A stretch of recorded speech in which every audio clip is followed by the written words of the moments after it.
Part of the required training that we do annually includes pull top and bucket rescue.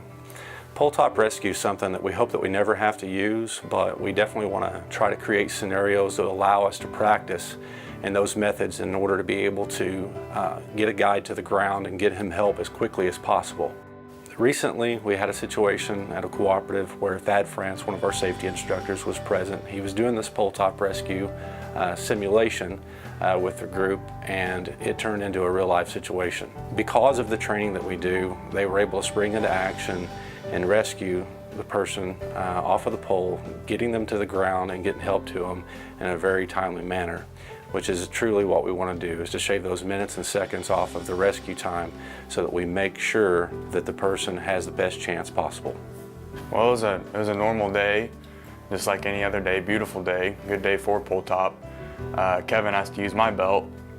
We had probably gone through, I don't know, 7 or 8 guys, and Kevin went up and actually did well, got the dummy down. I was the guy in the bucket, usually, because maybe I'm old, but he went up and did an excellent job. I moved back, he helped me hang the dummy, and I was moving back to get out for the next guy, and somebody yelled, "Hey," and I looked down and Kevin was leaning back.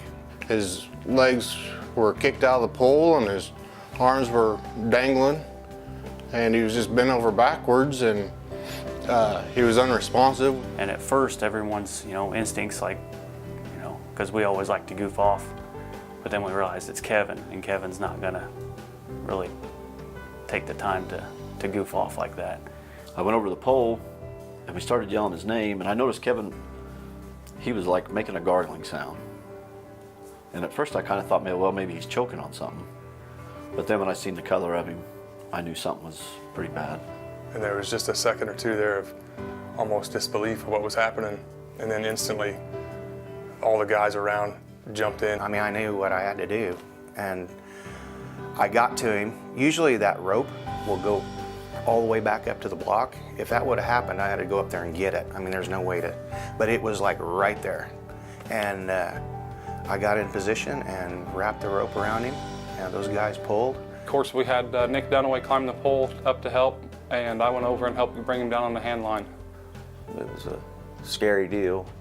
When it first went to lift him up, I could hear the last breaths coming out of that was still in him, come out, and it was a little frightening at first. Thought we were injuring him worse. I called 911 and ran out to the road and waited on the ambulance. Myself and another guy, Brad Wright, had started looking on one of the other trucks, or the truck that was there for an AED. That truck didn't have one on it at the time. So myself, I run in the building and got the closest AED we had, and run out there, and they were already administering CPR at that point in time. Some little details that just kind of stick with me, and one was seeing Jake run across the parking lot. And God love Jake, he's not the most coordinated fella in the world. And all in my mind, I'm thinking, don't fall, don't fall, don't fall, because he's a tall, lanky guy. But he got it over to us, and of course, Jerry was still doing compressions. Once AED took over, basically the AED tells you what to do. I mean, it even gives you a rhythm. Jerry said that after that shock, when he started back in on CPR, he could feel it was different. Kevin was trying to fight him a little bit. So we felt a little better. It seemed like when the EMTs got there, it took forever for him to even get out of the out of the van. But when they got out, I told them we delivered 1 shock.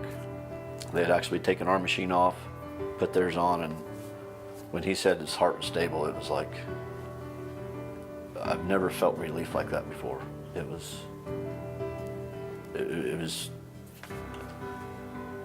just the most unusual feeling I've ever felt. I mean, we had 8 to 10 guys that were ready to go for pull top rescue, and are all trained and trained and trained. Everybody worked together like clockwork. I can't imagine for this to happen with just 2 guys out there. I mean, one guy trying to do everything that our whole group did in a timely manner. Thad did great, hollering out, stuff that needed to be done, although people were already on it. We were just going through step by step. Couldn't have worked out any better, I don't think. it was almost like muscle memory. Everybody knew exactly what to do. Instincts kicked in and everyone did their job, got him off the pole and got him down and saved his life. It was a terrible situation, but it couldn't have happened in a better place. All the guys were around and trained. It was just a reaction. Everybody jumped in and grabbed a job and worked together, and it was pretty impressive to see. It's one of those deals where, yeah, the training is a pain and no one likes to do it. You kind of feel silly doing it, but whenever the time actually comes, you don't have to think about it. It instantly just kicks in, and there are no, you don't even think about, well, can I do it or can I not? You just jump in and you do it. It's an amazing feeling to know we did what we did and he's still here with us. All of us guys have talked about it. We don't look at it like, you know, somebody had said hero. We don't look at it that way. What we look at is we did our job. And it's nice to know that you worked with a bunch of guys that when it come down to it, got the job done. Everybody worked together. Everybody, you know, picked a job and everybody just got it done. And the outcome was, as you allowed this guy to be able to see his wife, be able to see his kids. And it just puts things into perspective a little bit. I'm glad we have such a good group. They're my brothers. And as the saying goes, I'm my brother's keeper, and they performed that task perfect. The guys are there.